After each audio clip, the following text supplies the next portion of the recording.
Hi, S3 students. After you have learned about the modernization of the countries, we're going to learn how the Western country they have been modernized in the past from different processes. And the first process they have undertaken is called the Renaissance, 文藝復興. So let's start from your textbook, okay, about Renaissance. So how did the Western countries undergo transformation from medieval times to modern times? So for the Western country, they have undergone different changes. And the time period is called the medieval times, 中世紀, okay, to modern times nowadays. So we're going to learn about what is meant by Renaissance. How did the ideological changes since the Renaissance lay the foundation of the Western supremacy? That means, how do the Western countries do in the Renaissance that make them have a lot of ideological changes? As a result, they become the Western supremacy. So nowadays, the Western countries, they are usually MDCs or superpower or great power.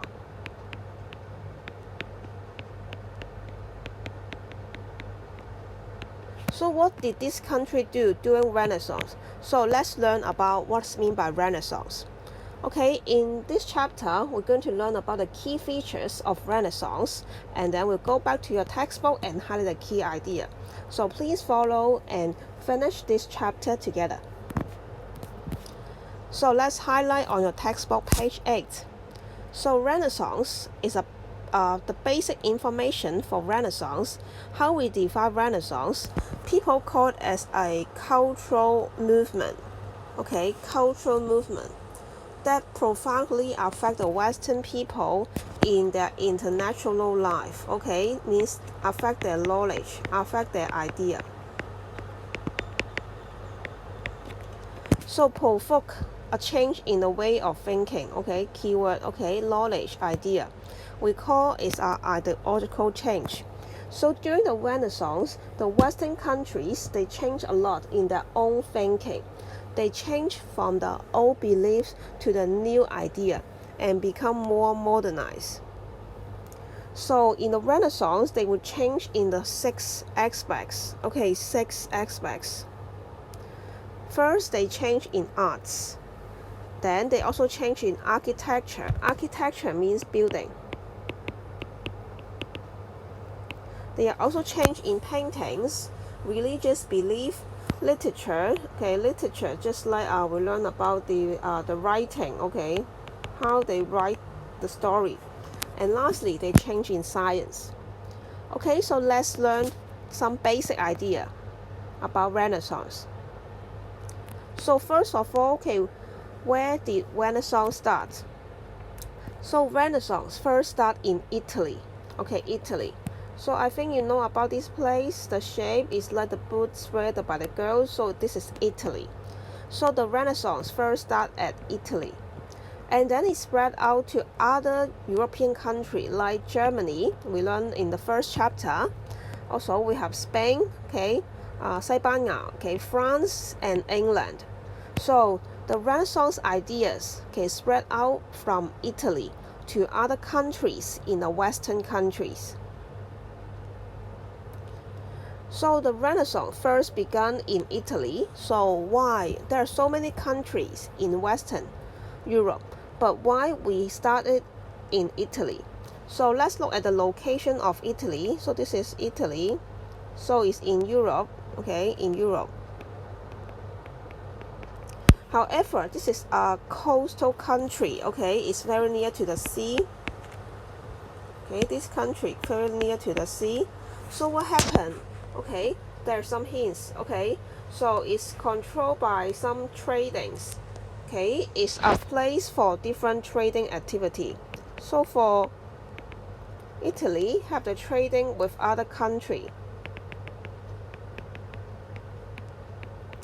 And during the trading, it received a lot of new ideas. Okay. And the new ideas make Italy start to have the Renaissance. They start to have the change. Okay, so when we enlarge, okay, we can see there are lots of famous cities in Italy. For example, Milan, Venice, okay, Genoa, okay, and Florence. So they received the idea from other country. Let me show you another map. So once again, this is Italy. So Italy have a trading with other country. What other country they got the trading with? Okay, so Italy have the trading with, okay, Silk Road, okay, Silk Road, I think you know, okay, 絲綢之路, okay, so he got some new idea from China. Besides, he also got the idea from the Arab lands, okay, like Baghdad 嘅巴格達個阿拉伯地區啦 Arab land. Okay, and also got the trading with the coastal city in China like Hangzhou and Guangzhou. Okay, so once they have so many tradings, they get a new flow of idea. Okay, flow of idea.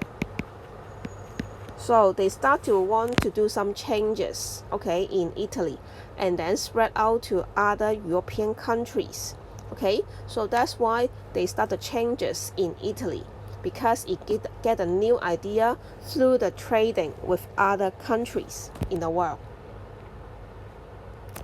Okay, so let's have a look about the timeline showing when the Renaissance took place.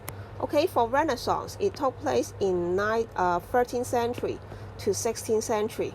Before that, Europe have two periods. The first one is called Ancient Times. Ancient times means long time ago. Okay, so the people use, okay, stone. I think you know about Stone Age. Okay, so the people don't know how to use other machines. They just use stone. Okay, so it's very outdated. And then once the end of the ancient times, they go to the medieval times. Another name is called Middle Age. Okay, in the middle. Okay, Middle Age. Another name for Middle Age is called the Dark Age. Dark Age. So for the Renaissance here, once they start to change, they make the end of medieval times. So I repeat, for Renaissance, they make the end of the medieval times, and the people start to enter to a new time is called the modern times.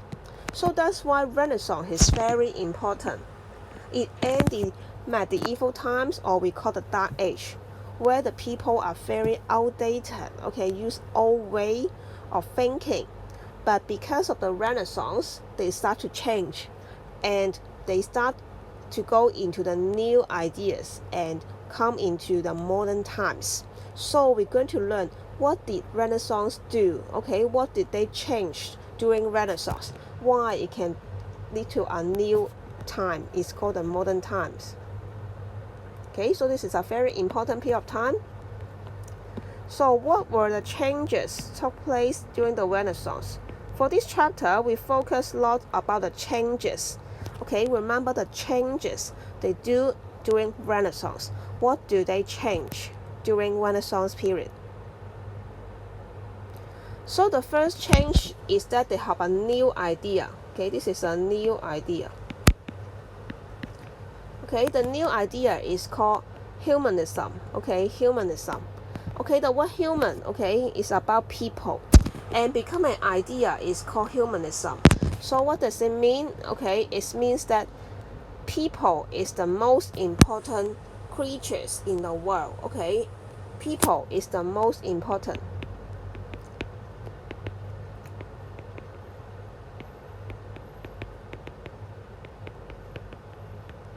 So we should care about the human affair. We should learn more about the human affair.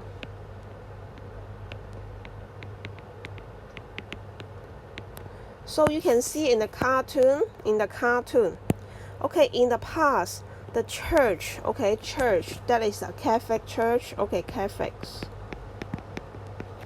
So they tell the people, only the next life is important. That means they focus on the heaven, okay? They focus the life in the heaven.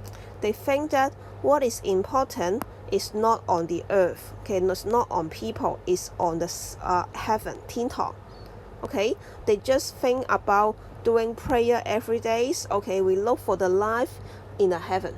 But during Renaissance period, we have a new idea. Okay, it's mentioned by the humanist. Okay, humanist. Okay, is the people who promote humanism. Okay, he's the people who promote humanism. He thinks that the life here is important too. That means we focus on the people. Okay, we are not focus on the life in the heaven. Okay, we focus on the life of the people here. Okay, care about the human affair. Okay, focus everything about human. So what do they do is human is the main focus. They focus on their life. It's not only focus everything on the heaven. We can't see the things in heaven now because we are still alive. So they focus about people. Okay, people is the most important. So remember this key idea. Okay, it's called humanism. It's a very important idea that the people use during the Renaissance time. Okay, they focus on humanism. Okay, so let's see a comparison between the painting, okay, drawing, between the medieval time, that means before Renaissance, they have medieval time, and the one in Renaissance. Okay, A is the painting of medieval time, B is the painting in Renaissance. So what do you find about the difference? Okay, first you can look at is the color. Okay, which one is more colorful? Okay, I think you all got the answer. Should be okay. Renaissance painting is more colorful. Okay, more colorful in Renaissance painting. And how about the people? Which people you think they look like real human beings? Look like real? Okay.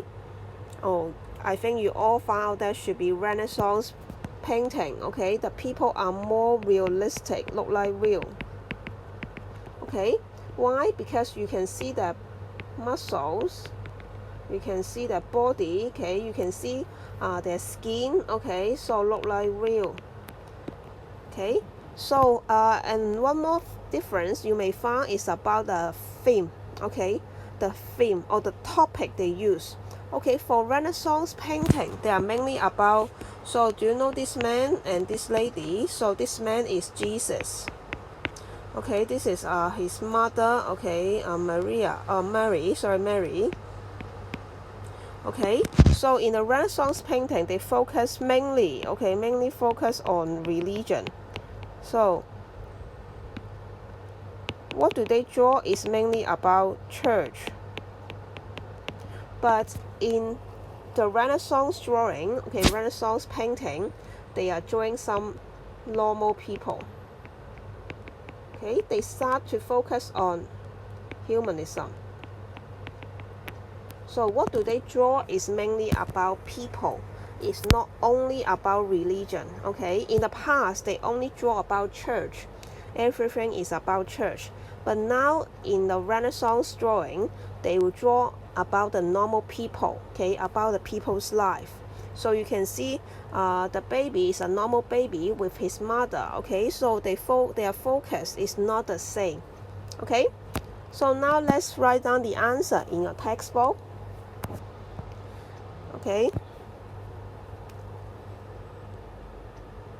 so for medieval paintings, they are mainly about religious story.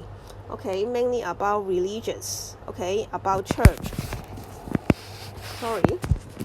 About church. But for Renaissance, they are about human being. Okay, about people.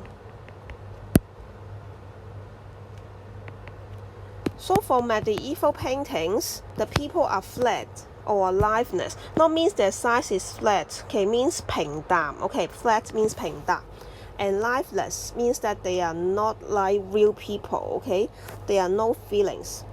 Okay, one more important thing is that they will use the idea of perspective. Okay, this is what you've learned in arts. Okay, I'm not sure you have learned in S2 arts. Okay, 透視 is a kind of things to show objects appear in different distance from the viewer. Okay, if the things, for example, is closer to you, they will look bigger. If the things are farther away from you, it looks smaller. Okay, I will show you in the next picture. And the people, they will use which color in Renaissance painting? The people looks like real, okay, or we use the adjective realistic.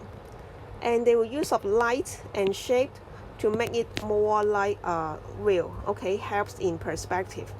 Okay, lastly, the figures are without feelings. Seems that they have liveness, okay, no feelings.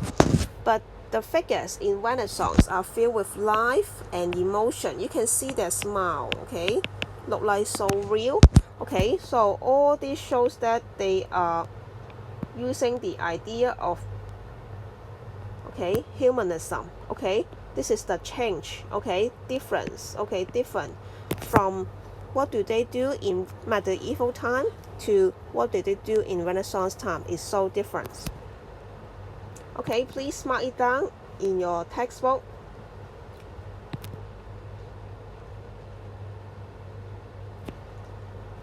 Okay, so this is okay, the last page of part 1. So the artist and writer like to paint and write about human affairs. So no longer solely means only, no longer only religion. Okay, they are in the past they only about religion, but now they also draw about human being. Okay, not only religion, okay, but more about human affairs. Okay, will they draw something about religion in Renaissance? Yes. Okay, they still draw religious painting, but they draw more on human beings. They draw more on human beings, not only about religion. Okay, so they like to draw the body, human body. Ordinary people means normal people. Okay, and this is the perspective. Okay, you can see the one farther away is getting smaller. Okay, the things farther away, okay, is getting smaller. It's called Tao Xi. And here is the two famous artists, okay, in the Renaissance time. Okay, so they draw a lot of famous painting. Okay, so this is the end of part 1. So let's continue in part 2. Thank you.